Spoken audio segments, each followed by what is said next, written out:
Choisissez d'être heureux. Choisissez d'être heureux. Choisissez d'être heureux.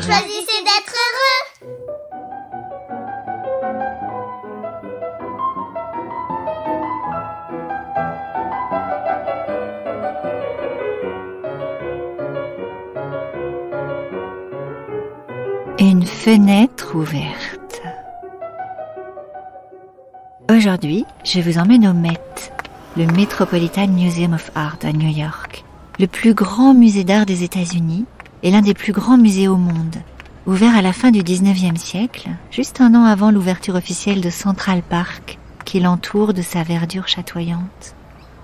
C'est un bâtiment cossu, posé au bord de la 5e avenue, à la façade un peu intimidante, avec son escalier monumental, ses grandes colonnes et ses 3 immenses portes vitrées. Mais pour aujourd'hui, c'est l'entrée des artistes que nous prenons pour y entrer.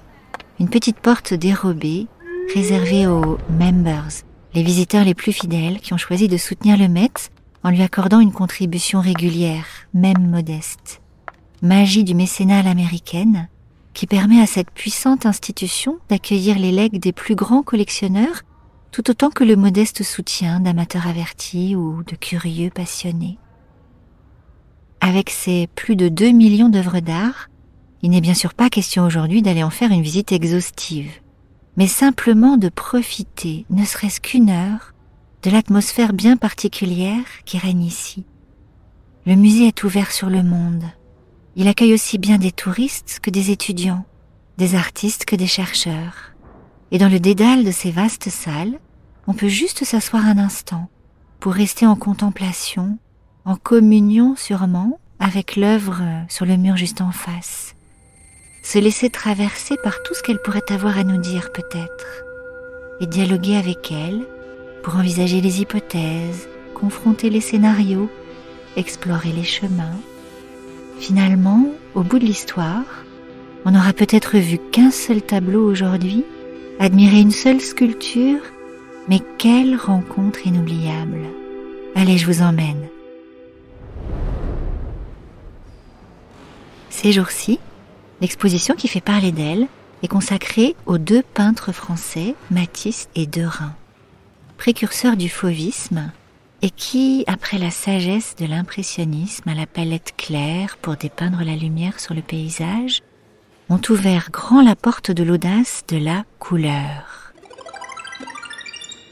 Vert sapin pour marquer l'ombre sur un visage, rouge carmin pour traduire l'intensité de l'émotion. L'exposition s'intitule « Le vertige de la couleur ». Et après avoir traversé l'enfilade de salles dédiées aux sculptures italiennes, puis visité la cathédrale qui accueille les vitraux et les statues en bois sculptés du XVIe siècle, nous voici happés vers les étages inférieurs, dans la coursive qui accueille l'exposition qui nous attend.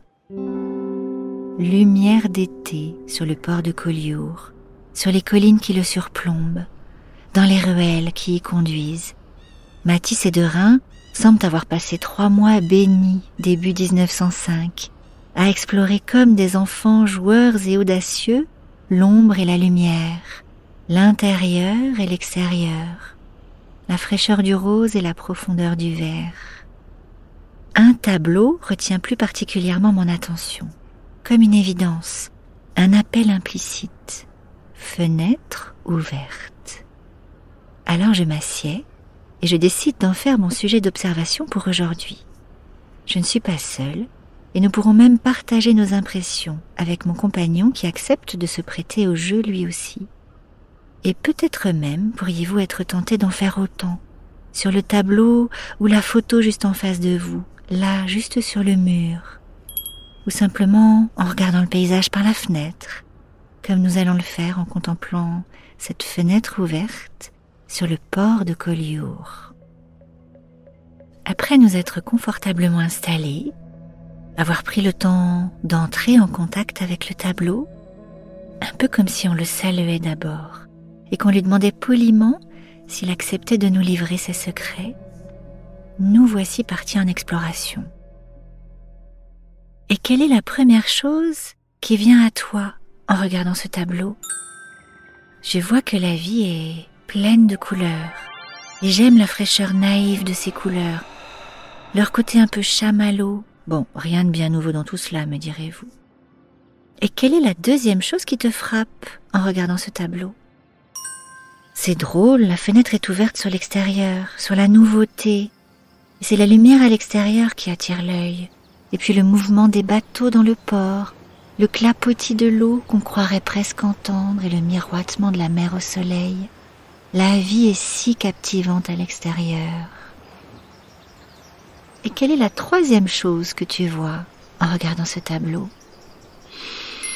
C'est sûrement le matin, l'heure de tous les possibles, avec la fraîcheur du rose pour la confiance, un peu naïf sûrement, et c'est tant mieux, car il y a aussi le vert plus profond pour évoquer la nature et le côté organique des choses qui se développent d'elles-mêmes, comme elles doivent se faire.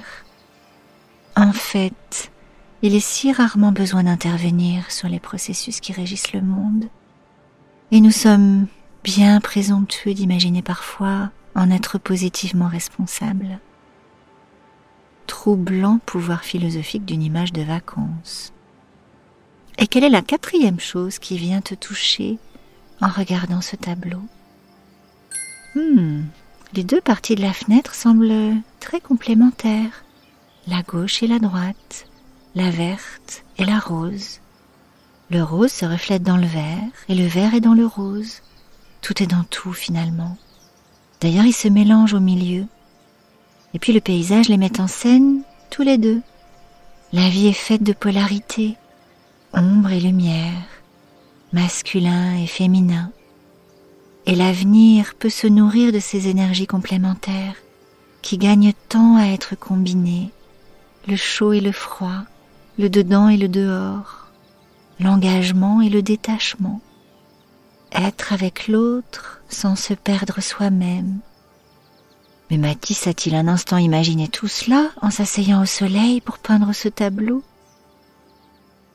Et quelle est la cinquième chose? Tiens, le téléphone de la dame juste à côté vient de sonner, comme un rappel à la réalité dans toute son instantanéité. Parce que c'est maintenant le moment qui passe, l'instant fugace.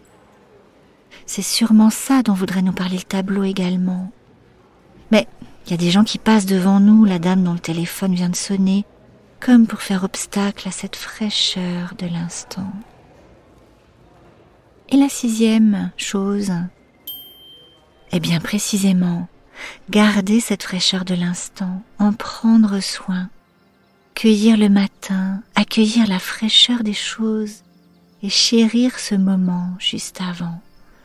Prendre soin des choses, arroser les géraniums, comme au premier plan du tableau, et puis nettoyer les carreaux.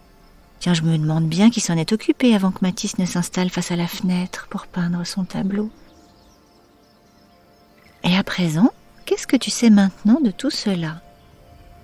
Je sais qu'il ne tient qu'à moi de prendre soin des choses et de cultiver l'équilibre des polarités entre la géométrie structurante des carreaux roses et verts de la fenêtre ouverte et la liberté dentelée des fleurs dans les pots rouges au premier plan. Et je sais aussi que l'on comprend mieux le pourquoi des choses lorsqu'on les regarde d'un peu plus loin. Certes, de près, on perçoit mieux les coups de pinceau, on devine les reliefs sur la toile, mais le sens et la beauté des choses nous échappent en partie. Et quelle est la première chose que ce tableau sait de toi? Non mais en voilà encore une question. Combien de temps va encore durer ce petit jeu?